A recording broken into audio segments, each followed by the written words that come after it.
A Ukrainian refugee escapes war only to meet a violent end on a train in North Carolina. The media is covering it up. What is going on in America's cities? Welcome to America Uncovered. I'm Chris Chappell. Let me just start off by saying YouTube is definitely not going to like this episode.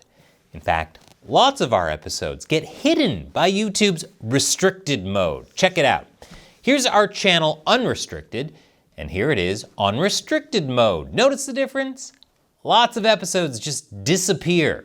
If you haven't already, go up to your profile picture, click on it, and go down to restricted mode. Make sure that's turned off, so YouTube will stop hiding controversial topics from you. And while you're at it, be sure to subscribe, because YouTube also has a habit of unsubscribing our viewers without telling them. Or if this is all too much of a hassle, you could say screw YouTube entirely and just head over to our website, americauncovered.tv. There you can check out every episode we post from all of our shows, as well as get deep dive exclusives, live streams, and the ability to talk with me and the team. That's americauncovered.tv. And now, on to our story. On August 22nd, just before 10 p.m., 23-year-old Iryna Zarutska, a refugee from Ukraine, boarded the Blue Line train in Charlotte, North Carolina. 4 minutes later, a man sitting behind her drew a knife and stabbed her 3 times, striking her in the throat at least once. The man, dripping with blood, then calmly walked to the back of the train and removed his sweatshirt before exiting. Iryna never made it off the train alive, succumbing to her wounds before paramedics could arrive. Her killer, 34-year-old Decarlos Brown Jr., has been arrested and charged with first-degree murder. But this was far from his first run-in with the law. His rap sheet goes back almost a decade and a half, having served around 5 years in prison for armed robbery. He's also faced charges for things like felony larceny, breaking and entering, and assault. On top of all this, Brown is also a diagnosed schizophrenic. His last arrest was in January of this year, when he was caught misusing 9/11 services. When authorities responded, he told them a quote-unquote man-made substance had been implanted in his body and was controlling him. The obvious question is, why the hell was this guy walking the streets? Who let him out? I mean, Brown's own mother said the courts never should have let him out, owing to his history of arrests and mental illness. According to her, the system failed him. I guess that makes 2 people. So, who do we have to thank for this catastrophic failure in public safety? Well, among many names we have, Magistrate Teresa Stokes. She released Brown in January without bond on the promise that he'd return to the court at some point in the future. So, how'd that work out? It also appears that Stokes is the director of Second Chance Services, a Charlotte-based mental health and addiction clinic. The exact kind of facility people like Brown could be ordered to attend instead of prison. Now, so far, there haven't been any reports that Brown has ever attended this clinic, though it does raise some potential conflicts of interest. It'd be a sort of one-stop shopping for potential patients with Medicaid, county budgets, or state grants covering the bills. And really, it's par for the course. In response to the murder, Charlotte Mayor Viola Liles said, "We will never arrest our way out of issues such as homelessness and mental health, and that mental health disease is just that, a disease like any other that needs to be treated with the same compassion, diligence, and commitment as cancer or heart disease."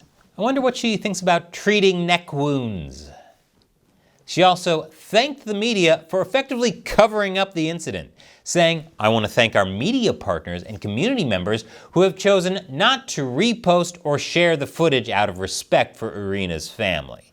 Right, respect for the family. Nothing to do with the fact that this is an absolute PR nightmare. And the mainstream media seems to have gotten the message.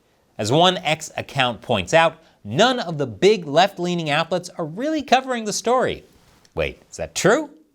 Let's take a look at Google News. Let's see, we've got some local stations, the New York Post, Spectrum, Newsweek.